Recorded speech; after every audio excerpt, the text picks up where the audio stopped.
How are rocks classified geologically? Geological classification of rocks is based on the mode of formation. Rocks are classified as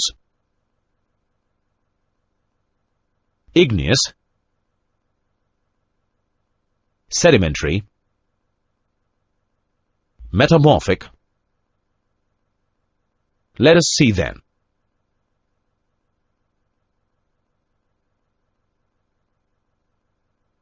Igneous rock forms through the cooling and solidification of magma or lava. This magma can be derived from partial melts of pre-existing rocks in inner layer of earth.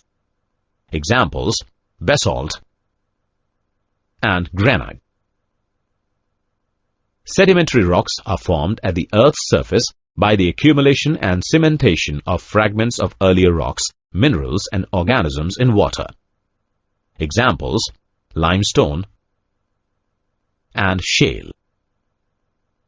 Metamorphic rocks are formed by subjecting any rock type, sedimentary rock, igneous rock or another older metamorphic rock, to different temperature and pressure conditions than those in which the original rock was formed. Examples: slate and marble.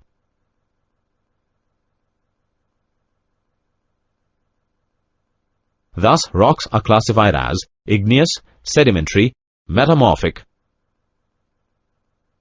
Related terms are